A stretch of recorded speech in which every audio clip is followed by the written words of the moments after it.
This sermon, God's only provided place of worship, was delivered on Sunday morning, November 28, 1965 at the Life Tabernacle in Shreveport, Louisiana, USA. நம்முடைய கர்த்தராகிய இயேசு கிறிஸ்துவின் விலையேறப்பட்ட நாமத்திற்கு மகிமை உண்டாவதாக. நம்முடைய அருமை சகோதரனும் இக்கடைசி கால தீர்க்கதரிசியுமான வில்லியம் மரியன் பிரென்னாம் அவர்களால் 1965 வருடம் நவம்பர் மாதம் 28 ஞாயிறு காலையில் அமெரிக்கா லூசியானா ஷீவர்போர்ட்டில் உள்ள ஜீவ கூடாரம் என்ற இடத்தில் God's only provided place of worship, தேவனால் அருளப்பட்ட ஒரே ஆராதனை ஸ்தானம் என்ற தலைப்பின் கீழ் கொடுக்கப்பட்ட செய்தியை இப்பொழுது நீங்கள் தமிழாக்கத்துடன் கேட்கப் போகின்றீர்கள்.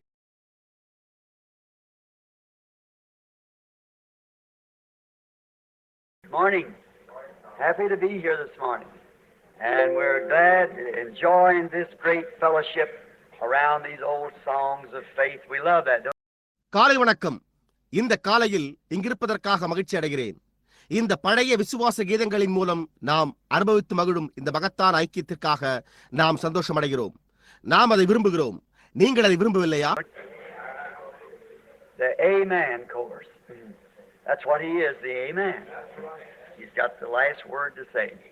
அந்த ஆமேன் என்ற பல்லவி, அந்த விதமாகத்தான் அவர் ஆமேன் என்பவராக இருக்கிறார். பாருங்கள், அவரே கடைசி வார்த்தையை கூற வேண்டியவராயிருக்கிறார். I was sitting over there talking to my old friend Brother Brown while the songs was going on, and he said, Brother Brown, I never seen till yesterday what you've been talking about. இந்த பாடல்கள் பாடப்பட்டுக் கொண்டிருந்த போது நான் என்னுடைய பழைய நண்பர் சகோதரன் brown அவர்களுடன் அங்கே அமர்ந்து பேசிக் கொண்டிருந்தேன். அவர், சகோதரன் பிரென்னாம், நீ எதை குறித்து பேசிக் கொண்டு வருகிறீர் என்பதை நான் நேற்று வரையில் புரிந்து கொள்ளவே இல்லை என்றார். He said, if people could just get in to what you're speaking about, said every obstacle move out of the way. That's exactly right. That's right. It's exactly right. If you could just grasp it, could catch it. மேலும் அவர், நீர் பேசிக் கொண்டிருக்கிறதை குறித்த காரியத்தை ஜனங்கள் புரிந்து கொள்ள முடிந்தால் அப்பொழுது வழியிலுள்ள ஒவ்வொரு தடையும் அகன்றுவிடும் என்று கூறினார். அது முற்றிலும் சரியே, அது உண்மை, அது முற்றிலும் உண்மை. உங்களால் அதை புரிந்து கொள்ள கூடுமானால், அது புரிந்து கொள்ள கூடுமானால் நலமாயிருக்கும். புரிகின்றதா? Talking to my little friend Ernie Fandler. I guess some of you out on the hookups will remember Ernie, how he was converted, how he was led to the Lord. என்னுடைய அருமையான நண்பர் ஏனி ஃபேண்ட்லர் அவர்களிடம் பேசிக் கொண்டிருந்தேன். தொலைபேசி மூலம் இணைக்கப்பட்டுள்ள உங்களில் சிலர் ஏனியையும், அவர் எவ்வாறு மனமாற்றம் அடைந்தார் என்பதையும், அவர் எப்படி கத்தரண்டை வழிநடத்தப்பட்டார் என்பதையும் நினைவில் வைத்திருப்பீர்கள் என்று நான் யூகிக்கிறேன். He doesn't talk good English, or I'd like to have him come say a word, and he gets his we's and wubbies all mixed up. அவருக்கு நல்ல முறையில் சரியாக ஆங்கிலம் பேச வராது. இல்லை என்றால் நான் அவரை அழைத்து ஒரு வார்த்தை கூற வைக்கும்படிக்க விரும்புகிறேன். அவர் பேசுகிற பொழுது தன்னுடைய பேச்சில் வார்த்தைகளையும் எழுத்துக்களையும் கலந்து விடுகின்றார். He's asked me if I remember the time at Chano, where he lives. The man died right in the meeting, dropped over in his seat dead. Luther. அவர் வசிக்கிற ஷானோ என்ற இடத்தில் அந்த நேரத்தில் நடந்தது எனக்கு நினைவிருக்கிறதா என்று அவர் என்னை கேட்டுக் கொண்டிருந்தார். அங்கே லூத்தரன் சபையை சேர்ந்த ஒரு மனிதர் கூட்டத்தில் தன்னுடைய இருக்கையிலிருந்தே சாய்ந்து மரித்தே போய்விட்டார். We had everybody keep quiet, spoke the word of the Lord over him, and he come back to life. They've never got over that. Wants us come back again. அப்பொழுது நாங்கள் எல்லோரையும் அமைதியாக இருக்க செய்தோம். அதன் பின்னர் கர்த்தருடைய வார்த்தை அவர் மீது உரைக்கப்பட்ட போது அவர் மீண்டும் உயிர் பெற்றார். அவர் அந்த மற்றொரு வழியில் வந்தார். எனவே அவர்கள் அந்த கூட்டத்திற்கு ஒருபோதும் ஒரு முடிவு உண்டாக்க முடியாமல் நாங்கள் மீண்டும் அங்கே வர வேண்டும் என்று விரும்புகிறார்கள். I understood that in France this morning there's better than 2,000 Frenchmen on a several-day fast. It will come to bring the message to France. In France, the whole Protestant nation, Protestant part of the nation of France. இந்த காலையில் 2000க்கும் மேற்பட்ட பிரெஞ்சுக்காரர்கள் நாங்கள் France தேசத்திற்கு செய்தியை கொண்டு செல்லவும் அவர்கள் அதை பிரெஞ்சு மொழியில் பெற்றுக்கொள்ளவும் அநேக நாட்களாக பிரான்சில் உபவாசித்துக் கொண்டிருக்கிறார்கள் என்பதை நான் அறிந்து கொண்டேன். முழு புராட்டஸ்டன்ட் தேசமும் பிரான்ஸ் தேசத்தின் ஒரு பகுதி புராட்டஸ்டன்ட்டுகள் அனைவருமே. And so it just begin blooming now. Just begin the shucks pulling away so the wheat can lay out there now.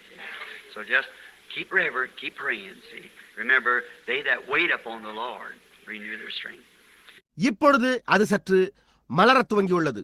இப்பொழுது கோதுமை மணியானது அங்கே தரித்திருக்கும்படியாக பதறானது அகன்று செல்ல தொடங்கியுள்ளது. பார்த்தீர்களா? ஆகையால் தொடர்ந்து அப்படியே பயபக்தியாய் இருந்து தொடர்ந்து ஜெபியுங்கள். புரிகின்றதா? கர்த்தருக்கு காத்திருக்கிறவர்களோ புது பலன் அடைவார்கள் என்பதை நினைவில் கொள்ளுங்கள். I was getting pretty old, and I thought, will there be another revival? I'll see another time. And just remember, from the west will come a white horse rider. Amen. We'll ride this trail again. That's right. It's a promise. இப்பொழுது நான் நன்கு வயோதிபம் அடைந்து கொண்டே போகிறேன். எனவே நான் மற்றொரு எழுப்புதல் உண்டாகுமா என்றும் நான் மற்றொரு காலத்தை காண்பேனா என்றும் எண்ணி பார்த்தேன். ஆனால் ஒரு வெள்ளை குதிரையின் மீது சவாரி செய்பவர் ஒருவர் மேற்கிலிருந்து வருவார். நாம் இந்த பாதையில் மீண்டும் சவாரி செய்வோம். அது உண்மை. நாம் ஏறக்குறைய ஆயத்தமாகவே இருக்கிறோம். நீங்கள் பாருங்கள், அது ஒரு வாக்குத்தத்தமாய் இருக்கிறது. Now, I want to say to Brother Leo, I was talking about Brother Woods last night, his brother being here. Brother Leo, if you and the little group is hooked in up there this morning, Sister Mercer, your father's here. I seen him last night. He's around here in the building somewhere. And he looks fine and dandy. இப்பொழுது நான் சகோதரன் லியோவுக்கு கூற விரும்புவது என்னவெனில், நான் கடந்த இரவு சகோதரன் வுட் அவர்களை பற்றி பேசிக் கொண்டிருந்தேன். அவருடைய சகோதரனும் இங்கிருந்தார். சகோதரன் லியோ அவர்களே, நீங்களும் உங்களை சேர்ந்த சிறு கூட்டத்தினரும் இந்த காலையில் தொலைபேசி மூலம் இணைக்கப்பட்டிருந்தால், சகோதரி மெர்சியர் உங்களுடைய தகப்பனார் இங்கே இருக்கிறார். நான் அவரை கடந்த இரவு பார்த்தேன். அவர் இந்த கட்டிடத்தில் இங்கு எங்கோதான் இருக்கிறார். அவர் காண்பதற்கு நன்றாகவும் நேர்த்தியாகவும் காணப்படுகிறார். The morning he was healed up at the tabernacle, there was 2 major cancer cases, real dying, and both of them was healed. கூடாரத்தில் அவர் சுகமாக்கப்பட்ட அந்த காலையில் அங்கே புற்றுநோயினால் அதிகமாக பாதிக்கப்பட்டு உண்மையிலேயே மரித்துக் கொண்டிருந்த 2 நபர்களும் சுகமாக்கப்பட்டனர். And her father, an elderly man, in a heart attack, was brought out to the glory of God. He's in the meeting here somewhere. I can't see him amongst the crowd now, but he was here last night. மாரடைப்பினால் அவதியுற்ற வயோதிப மனிதனாகிய அவர்களுடைய தகப்பனார் தேவனுடைய மகிமைக்கென்று விடுவிக்கப்பட்டார். அவர் இங்கு எங்கோ கூட்டத்தில் இருக்கிறார். ஆனால் இப்பொழுது அவரை கூட்டத்தினருக்கு மத்தியில் காண முடியவில்லை. ஆனால் கடந்த இரவு அவர் இங்கே இருந்தார். Greetings to all of you out across the land. We're here in this wonderful place of the Life Tabernacle. Here at Shreveport was a whole jammed out crowd for a Sunday school. தேசத்தினூடாக உள்ள உங்கள் யாவருக்கும் வாழ்த்துக்கள். இங்கே இந்த அற்புதமான ஸ்தலத்தில், இங்கே ஷீவர்போர்ட்டில் உள்ள ஜீவ கூடாரத்தில் ஒரு ஓய்வு நாள் பாடசாலையில் அதிக நெருக்கடியில் உள்ள கூட்டத்தினராகிய உங்கள் அனைவருக்குமே வாழ்த்துக்கள். You know, if I lived in Shreveport, not saying nothing against anybody, but this would be the place I'd come to church at, right here at the Life Tabernacle. உங்களுக்கு தெரியுமா, நான் ஷீவர்போர்ட்டில் வசித்திருந்தால் நான் இதை எவருக்கும் எதிராக கூறவில்லை. ஆனால் நான் சபைக்கு வருவது இந்த இடமாகவே, இங்கேயுள்ள இந்த ஜீவ கூடாரமாகவே இருக்கும். This is not a denomination. The Life Tabernacle is today is an interdenominational tabernacle. They come out of the denomination because they accepted me and this message I preach. இது ஒரு ஸ்தாபனம் அல்ல. இன்றைக்கு இந்த ஜீவ கூடாரமானது ஸ்தாபன பாகுபாடற்ற ஒரு கூடாரமாயிருக்கிறது. அவர்கள் ஸ்தாபனத்திலிருந்து வெளியே வந்துவிட்டனர். ஏனென்றால் அவர்கள் என்னையும் நான் பிரசங்கிக்கிற இந்த செய்தியையும் ஏற்றுக்கொண்டனர். Brother Jack Moore, my brother and friend, he was taken from the denomination because he associated with me. என்னுடைய சகோதரனும் நண்பனுமாகிய சகோதரன் ஜாக் மூர் என்னோடு ஐக்கியப்பட்டிருந்த காரணத்தால் அவர் ஸ்தாபனத்திலிருந்து பிரிக்கப்பட்டார். And so I think he deserves some credit. That's right. God bless him and hold up his hands in prayer and believe with him. ஆகையால் அவர் பாராட்டுதலுக்கு தகுதியுடையவர் என்றே நான் கருதுகிறேன். அது உண்மை. தேவன் அவரை ஆசீர்வதிப்பாராக. ஜெபத்தில் அவருடைய கரங்களை பற்றி பிடித்து அவரோடு விசுவாசியுங்கள். And now Sister Moore, I don't see her anywhere. Yes, back here. She looks like a little girl sitting over there this morning. All of this dressed up new in this look like an Easter outfit. இப்பொழுது சகோதரி Moore அவர்களை நான் அவர்களை எங்குமே காணவில்லையே. ஆம், அவள் இங்கே பின்னால் இருக்கிறாளா? அவள் ஒரு ஈஸ்டர் உடையை போன்று சற்று காணப்படுகின்ற இந்த புதிய ஆடையை அணிந்து கொண்டு இந்த காலையில் அங்கே ஒரு சிறு பெண் அமர்ந்து கொண்டிருப்பதை போன்றே காணப்படுகிறாள்.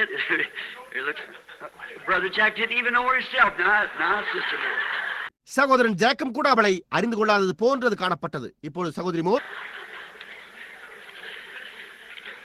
we sure miss Anna Jean and Don and all of them. Glad to meet Brother Nolan, one of the associates. நாம் ஆனாஜீன் மற்றும் டான் அவர்கள் எல்லோரையுமே காண முடியாமல் வருந்துகிறோம். சகோதரன் நோலன் அவர்களை சந்திப்பதில் மகிழ்ச்சி அடைகிறேன். அவர் இங்கு எங்களோடு சம்பந்தப்பட்டவர்களில் ஒருவராயிருந்தார். Brother Ernie, I asked him yesterday if he'd sing that Amen. I've got it on a record and I wore the thing out. Just listen over it. Amen. I think he's got a voice for that beats any of them. சகோதரன் ஏனியை நான் நேற்றைய தினம் அவரிடத்தில் ஆமேன் என்ற பாடலை அவர் பாடுவாரா என்று கேட்டேன். நான் அதை ஒரு இசைத்தட்டில் வைத்திருக்கிறேன். நான் அந்த ஆமேன் என்ற பாடலை திரும்ப திரும்ப கேட்டு அதை தேய்த்தே விட்டேன். அதற்கான ஒரு குரலை அவர் பெற்றிருக்கிறார் என்றே நான் கருதுகிறேன். அவர்கள் எல்லோரையுமே மிஞ்சி விடுகிறார். And little Judy, I noticed her, the two, they look just like brother and sister, don't they? Their husband and wife. Look at each of them. See why they're just looking like that. And really a lovely little couple. நான் சிறிய ஜூடியை அவளை கவனித்தேன். அவர்கள் இருவருமே சகோதர சகோதரியைப் போல காணப்படுகின்றனர். அவர்கள் அவ்வாறு காணப்படவில்லையா? ஆனால் அவர்கள் கணவனும் மனைவியுமாயிருக்கிறார்கள். அவர்கள் ஒருவரை ஒருவர் நோக்கி பாருங்கள். ஏன் அவர்கள் அவ்வாறு காணப்படுகின்றனர் என்பதை பார்த்தீர்களா? அவர்கள் உண்மையிலேயே ஒரு அழகிய இளஞ்சோடிகள். That's Brother Palmer that's just climbed the golden stairs. That's his daughter and son-in-law. அதாவது உங்களுக்கு தெரியும், இவர்கள் சற்று முன்னர் தங்கத்தினாலான படிகளில் ஏறி சென்று விட்ட சகோதரன் பாமர் அவர்களுடைய மகளும் மருமகனுமே. And that's she is certainly a contribution to his well training of a child. And he's got others too, married ministers also, and these are the evangelists on their field and others. So it's just great. அவள் நிச்சயமாகவே அவருடைய நல்ல குழந்தை வளர்ப்பு முறைக்கு ஒரு நன்கொடையாயிருக்கிறாள். மற்றவர்களும் கூட அவ்வாறே உள்ளனர். அவர்களும் கூட ஊழியக்காரர்களை மனம் புரிந்துள்ளனர். அவர்கள் தங்களுடைய ஊழிய களத்திலே சுவிசேஷகர்களாக இருக்கின்றனர். ஆகையால் இது ஒரு மகத்தானதாகும். I haven't seen Sister Palmer really. I don't know whether I know her if I've seen her or not. She's somewhere, of course, in the meeting, back in the bank. God bless you, Sister Palmer. நான் சகோதரி bomber அவர்களை பார்க்கவே இல்லை. உண்மையிலேயே நான் அவர்களை காண்பேனேயானால் அவர்களை அறிந்து கொள்வேனா அல்லது இல்லையா என்பதை நான் அறியேன். அவள் ஒருவேளை உண்மையாகவே எங்கோ கூட்டத்தில் இருக்கிறாள். பின்னாக அங்கே கடைசியில் இருக்கிறார்கள். சகோதரி பாமர் அவர்களே, தேவன் உங்களை ஆசீர்வதிப்பாராக. My heart shakes every time I think of it. Brother Palmer just climbed the steps a few minutes until I got the message that he was gone. I just couldn't believe it. ஒவ்வொரு முறையும் நான் அதை குறித்து நினைக்கும் போது என்னுடைய இருதயம் நடுங்குகிறது. சகோதரன் பாமர் அந்த படிகளில் ஏறிய ஒரு சில நிமிடங்களில் அவர் மரித்து போய்விட்டார் என்ற செய்தியை நான் கேள்விப்பட்ட போது என்னால் அதை நம்பவே முடியவில்லை. Billy called me. Somebody got a hold. They know we were such lovely friends, and to know that he was gone, it was really shaking. பில்லி என்னை அழைத்து யாரோ அதை அறிவித்தனர் என்றும் அவர்கள் அதை அறிந்திருந்தனர் என்றும் கூறினான். நாங்கள் அவ்வளவு அருமையான நண்பர்களாயிருந்தோம். அவர் மரித்து போய்விட்டார் என்பதை அறியும் போது அது உண்மையாகவே நடுங்க செய்தது. But we all got to go. Regardless of who we are, we must go one by one. ஆனால் நாம் யாவருமே போக வேண்டியவர்களாயிருக்கிறோம். நாம் யாராயிருந்தாலும் ஒவ்வொருவராக போகத்தான் வேண்டும். But there's only one thing. Let us hear the conclusion of the whole matter. Fear God and keep His commandments. For this is the full duty of man. Ecclesiastes 12. ஆனால் ஒரு காரியம் மட்டும் உண்டு. காரியத்தின் கடைத்தொகையை கேட்போமாக. தேவனுக்கு பயந்து அவர் கற்பனைகளை கைக்கொள். எல்லா மனுஷர் மேலும் விழுந்த கடமை இதுவே. பிரசங்கி 12ஆம் அதிகாரம். Now, I haven't got too much time for this Sunday school lesson, and I'm hoarse. இப்போது இந்த ஓய்வு நாள் பள்ளி பாடத்திற்கு எனக்கு அதிக நேரம் கிடையாது. ஏனெனில் என்னுடைய தொண்டை கரகரப்பாய் உள்ளது. Say, Brother Perry Green done a noble thing. You heard me say last night I missed my little piece of hair to keep me. He called out there and tried to get somebody to fly it in for me. I said, you're too late. I'm already hoarse. சகோதரன் பேரி ஒரு பெருந்தன்மையான காரியத்தை செய்திருக்கிறார். நேற்றிரவு நான் என்னுடைய போலி தலைமுடி தொகையை விட்டுவிட்டு வந்துவிட்டேன் என்று கூறினதை அவர் கேட்டுவிட்டார். எனவே அவர் அங்கே தொலைபேசியில் தொடர்பு கொண்டு யாராவது அதை எனக்கு இங்கே விமானத்தில் கொண்டு வரும்படி முயற்சித்தார். அப்பொழுது நான், நீர் அவ்வாறு முயற்சிக்க மிகவும் காலதாமதமாகிவிட்டீர், எனக்கு ஏற்கனவே தொண்டை கரகரப்பாகிவிட்டது என்றேன். I tried for years to find some accomplishment, but when I got that, it cured it, but I forgot this time, so I'm a little bit hoarse, so you bear with me, if you will, in speaking. நான் அநேக வருடங்களாகவே அதை தடுப்பதற்கு ஏதாயிலும் செய்து கொள்ள வேண்டும் என்று முயற்சித்தேன். ஆனால் நான் அதை அணிந்திருக்கும் போது அது தொண்டை கரகரப்பை தடுத்து விடுகிறது. ஆனால் இந்த முறையோ நான் அதை மறந்து வைத்து விட்டேன். எனவே எனக்கு கொஞ்சம் தொண்டை கரகரப்பாய் உள்ளது. ஆகையால் நான் உரையாற்றுகையில் நீங்கள் என்னோடு சற்று பொறுத்துக் கொள்ளுங்கள். Now, how many like Sunday school? Oh my, that's right. It's a good thing to send your children to. No, let me correct that. A good thing to bring your children to. To bring your children, you come also. இப்பொழுது ஓய்வு நாள் வேதபாட சிறுவர் பள்ளியை எத்தனை பேர் விரும்புகிறீர்கள்? ஓ என்னே, சரிதான். உங்களுடைய பிள்ளைகளை அதற்கு அனுப்புவது ஒரு நல்ல காரியமாகும், இல்லை? நான் அதை திருத்தட்டும். உங்களுடைய பிள்ளைகளை ஓய்வு நாள் சிறுவர் பள்ளிக்கு கொண்டு வருவது நல்ல காரியமாகும். அது உண்மை. உங்கள் பிள்ளைகளை கொண்டு வாருங்கள். நீங்களும் கூட வாருங்கள். How many knows how Sunday school was first originated? Where was it originated? England. நம்முடைய ஓய்வு நாள் வேதபாட சிறுவர் பள்ளியானது முதலில் எவ்வாறு உண்டாக்கப்பட்டது என்பதை எத்தனை பேர் அறிவீர்கள்? அது எங்கே ஆரம்பிக்கப்பட்டது? இங்கிலாந்து தேசத்திலே. What was it called first? Ragged school. That's right. Called Ragged school. அது முதலில் என்னவென்று அழைக்கப்பட்டது? கந்தையணிந்த பள்ளி. அது உண்மை. அது கந்தையணிந்த பள்ளி என்றே அழைக்கப்பட்டது. I forget the man's name now that established it. What was his name? That's right. Exactly right. அதை நிறுவின அந்த மனிதனுடைய பெயரை இப்பொழுது நான் மறந்துவிட்டேன். அவருடைய பெயர் என்ன? Robert Raikes. சரி, முற்றிலும் சரியே. And he got the little fellows off the street that's ragged and wouldn't have no place to go and very bad. And he brought them in and started giving them lessons on the Bible. அவர்தான் வீதியில் இருந்த சிறு பிள்ளைகளை அழைத்து வந்து கந்தையான துணியை உடுத்திக்கொண்டு தங்குவதற்கு எங்குமே இடமில்லாமல் மிகவும் மோசமாக இருந்த அந்த பிள்ளைகளை அவர் அழைத்து வந்து வேதாகம பாடங்களை அவர்களுக்கு சொல்லிக் கொடுக்க ஆரம்பித்தார். And it's grown to one of the greatest orders of the church nearly today, Sunday school. It's good to go. Be sure to come, bring your children. அதன் பின்னர் இப்பொழுதோ அது இன்றைக்கு கிட்டத்தட்ட ஓய்வு நாள் வேத பாட சிறுவர் பள்ளியானது சபையின் மகத்தான ஒழுங்குகளில் ஒன்றாக வளர்ந்துள்ளது. அது செல்வதற்கு நல்லதே. வருவதற்கு நிச்சயமுள்ளவர்களாய் இருந்து உங்களுடைய பிள்ளைகளை கொண்டு வாருங்கள். I think the tabernacle here has teachers, equipped rooms, ages, and so forth. You new converts that just come into Christ, follow right on along the message. Come here at the Life Tabernacle, and they'll do you good. இங்கே கூடாரத்தில் போதகர்கள், ஆயத்தம் செய்யப்பட்ட அறைகள் மற்றும் வயது வரம்பிற்கேற்ற வகுப்புகளும் உண்டு என்று நான் நினைக்கிறேன். புதிதாக மனமாற்றமடைந்து கிறிஸ்துவண்டை வந்து கொண்டிருக்கும் நீங்கள் தொடர்ந்து செய்தியை பின்பற்றுங்கள். இங்கே ஜீவ கூடாரத்துக்கு வாருங்கள். அவர்கள் உங்களுக்கு நன்மை செய்வார்கள்.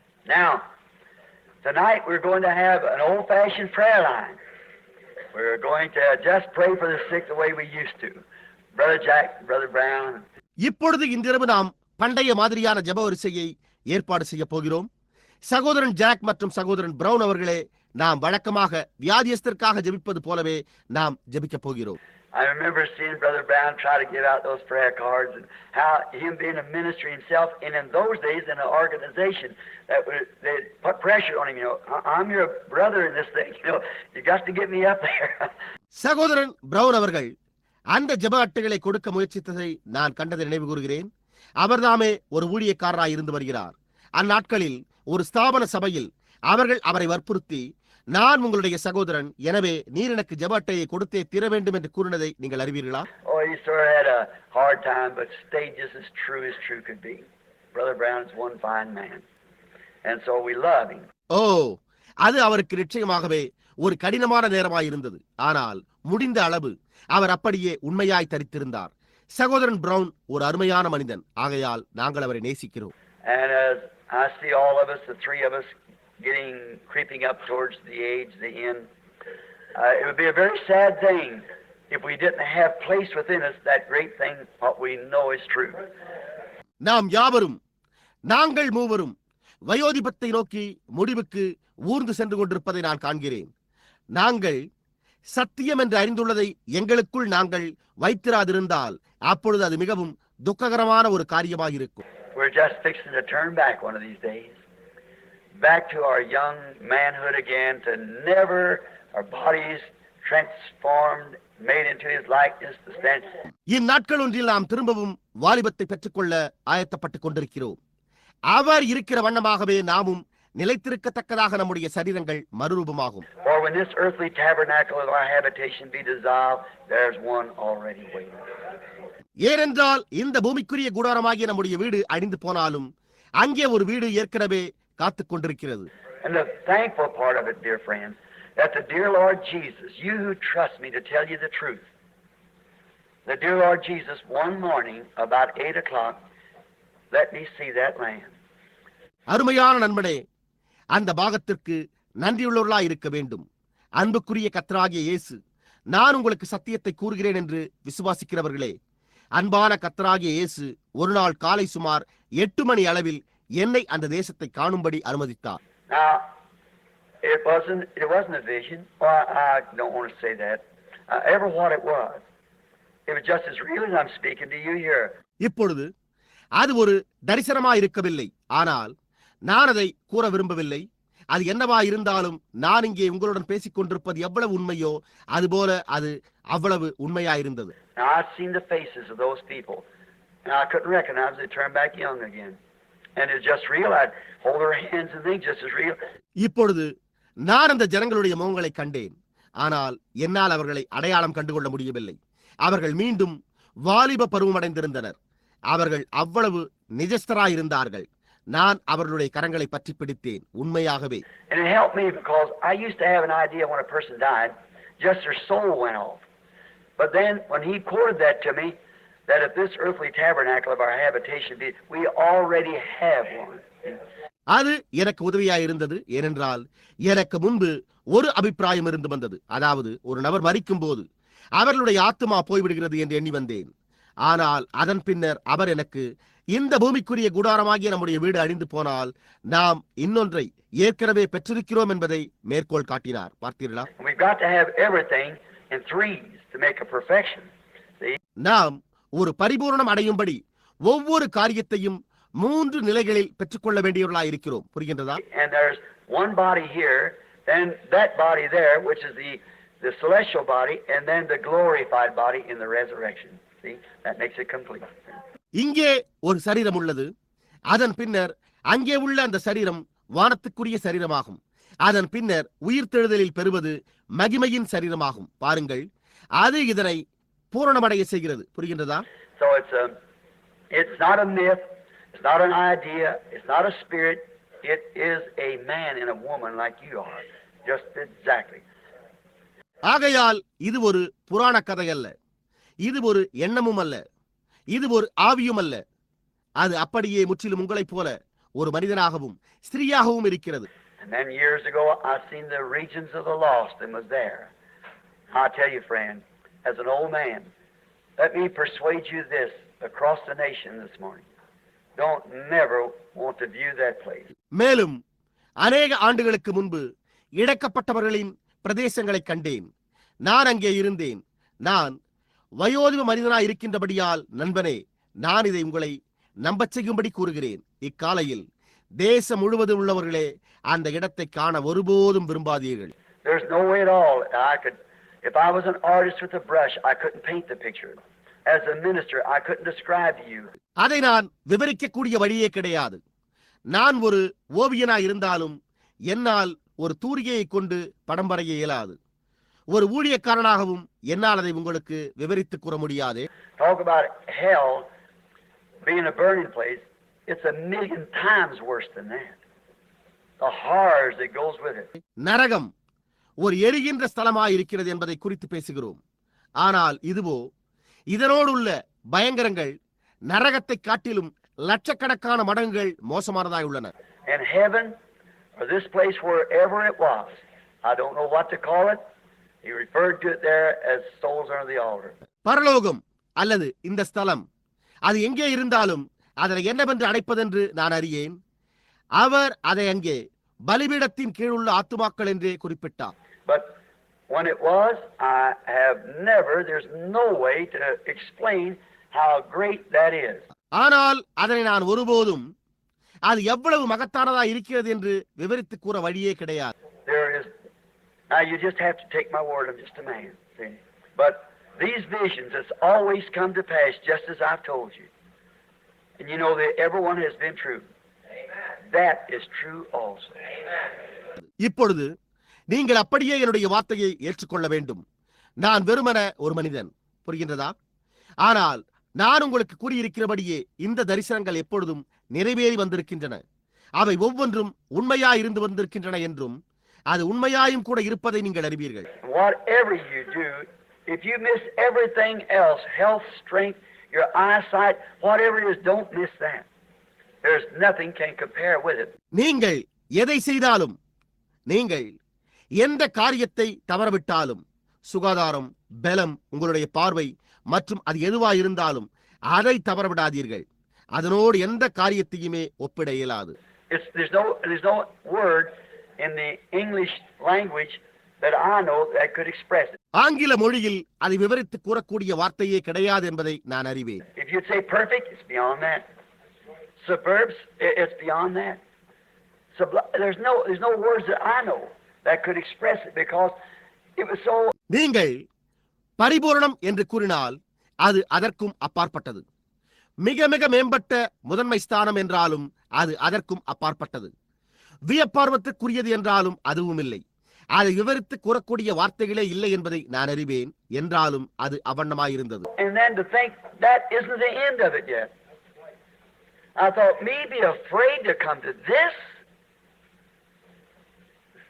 ஆகையால் அதே சமயத்தில் அதுவே அதனுடைய முடிவு அல்ல என்று எண்ணி பார்க்கும்போது இதரண்டை வர எனக்கு பயம் இருக்குமா என்று எண்ணினேன். I said, do you eat? I said, not here. We don't eat here, but when we go back to earth, we will receive a body we eat in. நான் நீங்கள் சாப்பிடுகிறீர்களா என்று கேட்டேன். அதற்கு அவர்களோ இங்கே புசிப்பதில்லை, நாங்கள் இங்கே புசிப்பதில்லை, ஆனால் நாங்கள் திரும்பவும் பூமிக்கு செல்லும் போது நாங்கள் புசிக்கும்படியான ஒரு சரீரத்தை பெற்றுக்கொள்வோம் என்றனர். Well, I could feel them. They're just like that, see? And I said, well, you have, oh yes, they have a body. It's just not a myth, it's a body. We know one another. They all know me, we're hugging me. Millions of them. நல்லது, என்னால் அவர்களை தொட்டு உணர முடிந்தது.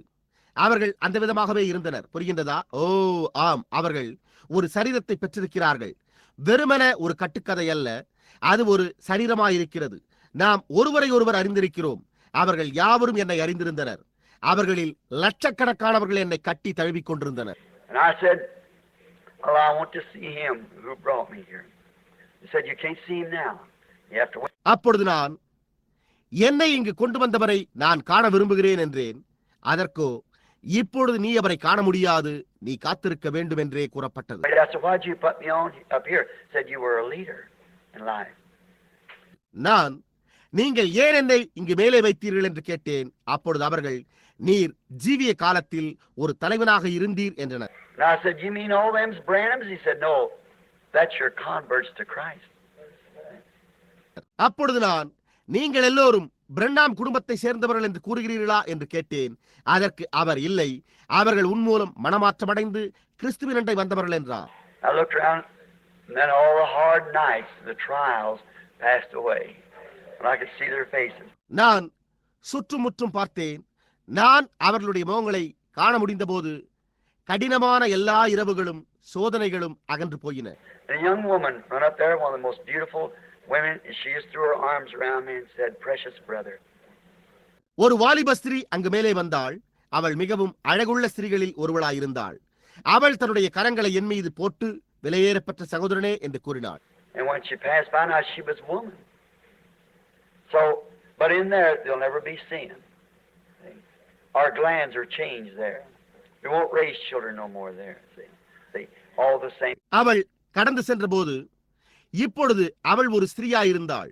ஆனால் அங்கோ ஒருபோதும் பாவமே இராது. பாருங்கள், நம்முடைய பாலின சுரப்பிகள் மாற்றப்படுகின்றன. அவர்கள் அங்கே பிள்ளைகளை பெற்று வளர்க்க மாட்டார்கள். புரிகின்றதா? பாருங்கள், எல்லோரும் ஒரே மாதிரியாகவே இருக்கிறார்கள். What makes the difference? The sensation. That's the reason I don't believe in dancing on the floor. வித்தியாசத்தை உண்டு பண்ணுகிறது எது? உணர்ச்சியே. அந்த காரணத்தினால்தான் நான் தரையிலே நடனமாடுவதை நம்புகிறதில்லை. No man, before God in my Bible, I've lived clean as that way through my life when I was a little boy, all through my young manhood. நான் தேவனுக்கு முன்பாகவும் என்னுடைய வேதாகமத்திற்கு முன்பாகவும் கூறுகிறேன். அதாவது நான் சுத்தமாக ஜீவித்திருக்கிறேன். நான் ஒரு சிறு பையனாய் இருந்த போதும் என்னுடைய வாலிப பருவத்தினூடாகவும் என் ஜீவியம் முழுவதிலும் அந்த விதமாகவே சுத்தமாக ஜீவித்திருக்கிறேன். Any girl I ever went out with, I can walk right back to the judgment with her. See? நான் வெளியே சென்ற எந்த பெண்ணுடனும் நான் அவளோடு நேராக நியாய தீர்ப்புக்கு நடந்து செல்ல முடியும். புரிகின்றதா? But there's no man, I don't care who you are, can let a woman, in the make of a woman, hug herself up close to you. If you're a true healthy man, it's a sensation.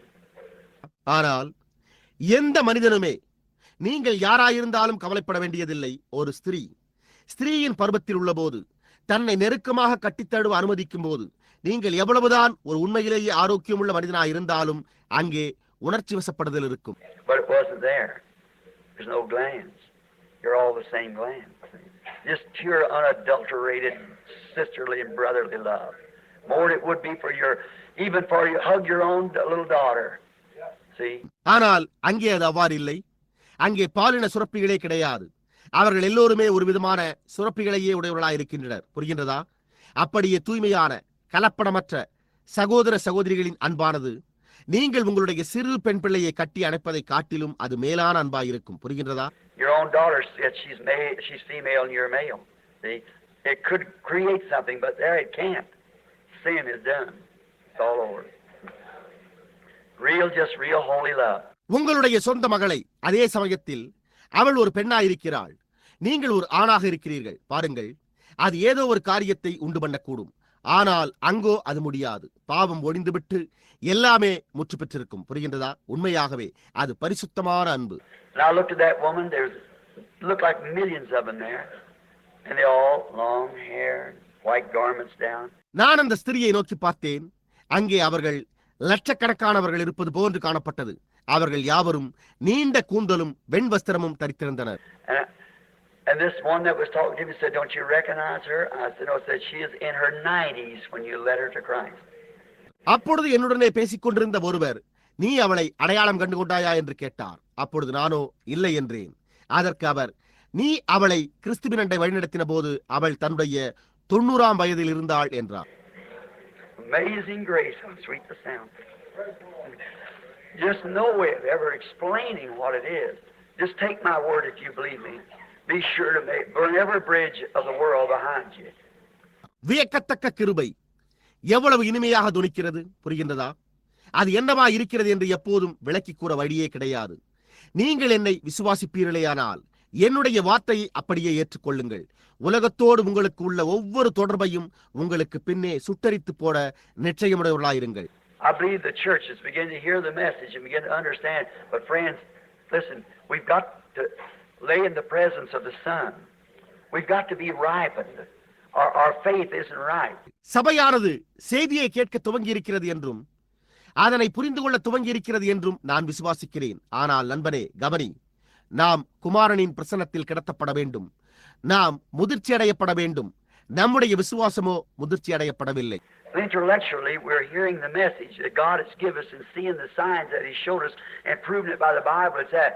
தேவன் நமக்கு அளித்திருக்கிற செய்தியை நாம் அறிவுபூர்வமாக கேட்டுக்கொண்டும் அவர் நமக்கு காண்பித்த அடையாளங்களை அறிவுபூர்வமாக பார்த்துக் கொண்டும் அதனை வேதாகமத்தின் மூலம் அது அங்கே இருக்கிறது என்று அறிவுபூர்வமாகத்தான் நிரூபிக்கிறோம். But oh, how the church needs to lay in His presence till it tenders up, gets sweet in the spirit so that it can bathe down.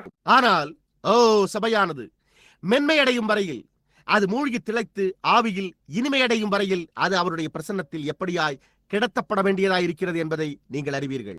Sometimes in speaking the message you get harsh, have to break it in like that because you've got to clinch a nail to make it whole. சில நேரத்தில் செய்தியை பேசும் பொழுது நீங்கள் வெறுப்படைகின்றீர்கள். ஏனென்றால் அதனை அந்த விதமாக இடித்துரைத்து வெளிப்படுத்த வேண்டியதாய் இருக்கிறது. ஏனென்றால் நீங்கள் அதை பற்றி பிடிக்கும்படிக்கு ஒரு ஆணியை அடிக்க வேண்டியதாய் இருக்கிறது. But when the church once gets it, the elected is called out and separated, then in the presence of God, I know it'll be something like the people was there when it takes its rapture. ஆனால் சபையானது அதை ஒருமுறை பெற்றுக் கொள்ளும் போது தெரிந்து கொள்ளப்பட்டவர்கள் வெளியே அழைக்கப்பட்டு பிரித்தெடுக்கப்பட்டு அதன் பின்னர் தேவனுடைய பிரசன்னத்தில் வைக்கப்படுகிறார்கள். எடுத்துக் கொள்ளப்படுதல் சம்பவிக்கிற பொழுது அங்கிருந்த அந்த ஜனங்களை போன்ற ஏதோ ஒரு காரியமாய் அது இருக்கும் என்பதை நான் அறிவேன். I was going to speak this morning on the rapture, but I just don't have enough voice to do it. And so you bear with me a little while I want to speak on the subject of God's only provided place of worship. நான் இந்த காலையில் எடுத்துக் கொள்ளப்படுதல் என்பதின் பேரில் பேசப்போவதாக இருந்தேன். ஆனால் அதை பேச எனக்கு போதிய குரல் வளம் இல்லை. எனவே நீங்கள் என்னோடு சற்று நேரம் பொறுத்துக் கொள்ளுங்கள். ஏனெனில் தேவனால் அருளப்பட்ட ஒரே ஆராதனை ஸ்தானம் என்ற பொருளை குறித்து நான் பேச விரும்புகிறேன். That's a great big text. So let us pray now. இப்பொழுது இது ஒரு மகத்தான பெரிய பாடப்பொருளாகும். ஆகையால் இப்பொழுது நாம் ஜெபம் செய்வோம். And out across the lands this morning, wherever you are, bow your heads just a few moments. Be real sincere now. We're approaching the Word of God, which is God in a letter form. இந்த காலையில் தேசங்களினூடாக நீங்கள் எங்கே இருந்தாலும் உங்களுடைய தலைகளை ஒரு சில வினாடிகள் அப்படியே தாழ்த்துங்கள். ஆனால் இப்பொழுது உண்மையாகவே உத்தமமாயிருங்கள். நாம் எழுத்து வடிவில் தேவனாயிருக்கிற தேவனுடைய வார்த்தையை அணுகிக் கொண்டிருக்கிறோம். Great author of this book. It is a seed we are taught that a sower sowed. So said the author. இந்த புத்தகத்தின் மகத்தான ஆக்கியோனே, இது ஒரு விதை என்றும் ஒரு விதை விதைக்கிறவன் அதை விதைத்தான் என்றும் நாங்கள் கற்பிக்கப்பட்டிருக்கிறோம். ஆக்கியோனும் அவ்வண்ணமே கூறினார். Now we do realize that a seed will grow if it's in the right kind of ground. இப்பொழுதும் ஒரு வித்து சரியான நிலத்தில் இருக்குமானால் அது வளரும் என்பதை நாங்கள் உணர்கிறோம். So Father, will you this morning take all the briars and thistles and unbelief and skeptic thoughts out of our hearts, that the Word of God might grow freely, watered by the Spirit in our hearts, that we might become the people of God. Granted, Father, that's our heart. ஆகையால் பிதாவே, இந்த காலையில் நாங்கள் தேவனுடைய பிள்ளைகளாகும்படிக்கு எங்களுடைய இருதயத்திலிருந்து எல்லா காட்டுச் செடிகளையும், நெருஞ்சில் முட்களையும், அவிசுவாசத்தையும், சந்தேக எண்ணங்களையும் நீர் எடுத்து போட்டு தேவனுடைய வார்த்தையானது தடையின்றி சுதந்திரமாய் வளரும்படி எங்கள் இருதயங்களில் ஆவியினால் தண்ணீர் பாய்ச்சுவீராக. இதை அருளும் பிதாவே. அது எங்களுடைய இருதயத்தின் விருப்பமாயிருக்கிறது. Not only to we who have recognized this, but may there be others throughout the country. Each one's heart burning with love and tenderness will go to try to win the lost brother, the lost sister. Granted today, God. இதை அடையாளம் கண்டு கொண்டவர்களுக்கு மாத்திரமல்லாமல் தேசத்தினூடாக உள்ள மற்றவர்களுக்கும் இதை அருள் புரியும். ஒவ்வொரு இருதயமும் அன்பினாலும் மென்மையான தன்மையினால் எரிந்து இழந்து போன சகோதரனையும் இழந்து போன சகோதரியையும் ஆதாயப்படுத்தும்படி முயற்சிக்க செல்வார்களாக. தேவனே, இன்றைக்கே இதை அருளும். We're looking wholly to you, for you are our guide and our Lord. So we pray that you'll direct us in your word today and give us of thy blessings through thy grace, and in thy name we ask it. Amen. நாங்கள் முழுமையாக உம்மையே நோக்கிக் கொண்டிருக்கிறோம். ஏனென்றால் நீரே எங்களுடைய வழிகாட்டியாயும் எங்களுடைய ஆண்டவருமாய் இருக்கிறீர். ஆகையால் நீர் இன்றைக்கு உம்முடைய வார்த்தையில் எங்களை வழிநடத்தி உம்முடைய ஆசீர்வாதங்களை எங்களுக்கு தாரும். நாங்கள் இதை உம்முடைய கிருபையினூடாக உம்முடைய நாமத்தில் வேண்டிக் கொள்கிறோம். ஆமென். Now, let's take for a text I want to read from the book of Deuteronomy, the Old Testament. Just for a setting of Scripture, I have a few notes I wrote out quickly after I'd come back from breakfast with Brother Vail. இப்பொழுது நாம் நம்முடைய பாடப்பொருளாக எடுத்துக்கொள்வது என்னவெனில், நான் ஒரு வேதவாக்கிய பின்னணிக்காக பழைய ஏற்பாட்டில் உள்ள உபாகம புத்தகத்திலிருந்து வாசிக்க விரும்புகிறேன். நான் சகோதரன் வெயில் அவர்களோடு காலை சிற்றுண்டி அறிந்துவிட்டு திரும்பி வந்த பிறகு நான் துரிதமாக எழுதின ஒரு சில குறிப்புகளை நான் வைத்திருக்கிறேன். I never did get to thank the man over at that hotel or that restaurant the other night had paid for our supper. நான் அன்றிரவு அந்த உணவு விடுதியில் எங்களுடைய இரவு ஆகாரத்திற்காக பணம் செலுத்தின அந்த மனிதனை அந்த உணவகத்தில் சந்தித்து ஒருபோதும் நன்றி கூறவே இல்லை. Wife and I, my little girl, was over there, and when I went to pay my bill, somebody had paid it. Ever who it was, I thank you. மனைவியும் நானும் என்னுடைய சிறு பெண்ணும் அங்கிருந்தோம். அப்பொழுது நான் என்னுடைய உணவிற்காக ரசீதிற்கு பணம் கட்ட சென்றபோது யாரோ ஒருவர் அதற்கு பணம் செலுத்தி விட்டிருந்தார். அது யாரா இருந்தாலும் நான் உங்களுக்கு நன்றி கூறுகிறேன்.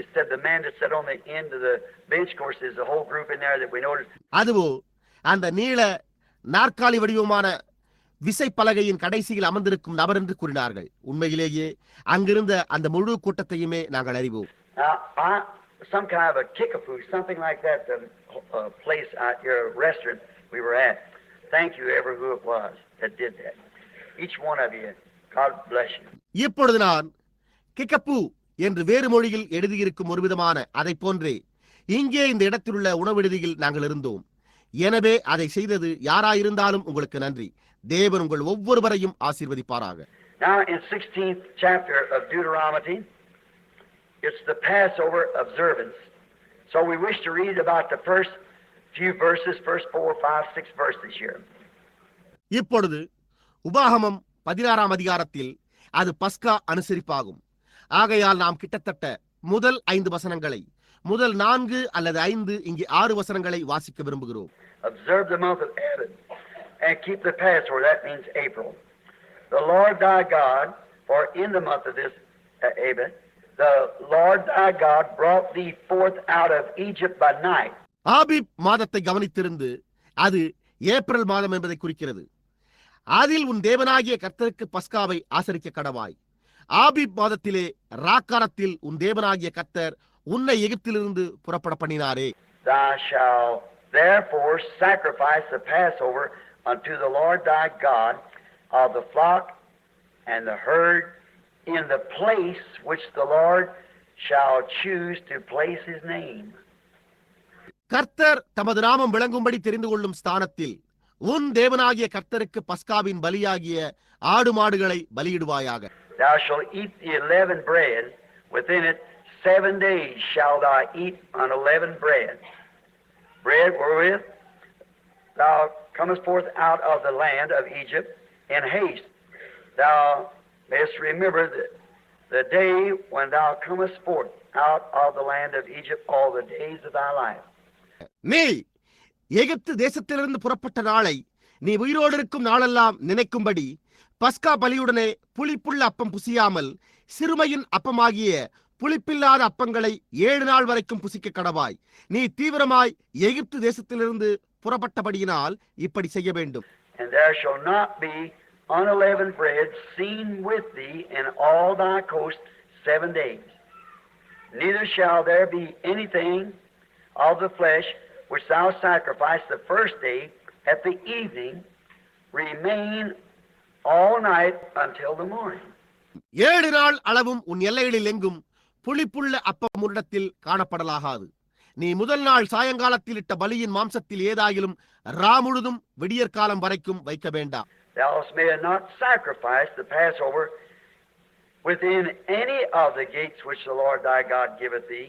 உன் தேவனாகிய கர்த்தர் உனக்கு கொடுக்கும் உன்னுடைய வாசல்களில் எதிலும் நீ பஸ்காவை அடிக்க வேண்டாம்.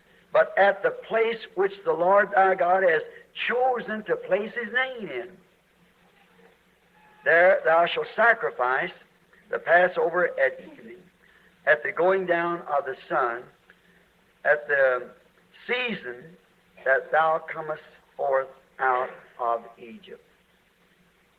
உன் தேவனாகிய கர்த்தர் தமது நாமம் விளங்கும்படி தெரிந்து கொள்ளும் ஸ்தானத்திலே நீ எகிப்திலிருந்து புறப்பட்ட நேரமாகிய சாயங்காலத்திலே சூரியன் அஸ்தமிக்கிற போது பஸ்காவை அடித்து. Now may the Lord add his blessings to the reading of his word. இப்பொழுது கர்த்தர் அவருடைய வார்த்தையின் வாசிப்பிற்கு தம்முடைய ஆசீர்வாதங்களை கூட்டுவாராக.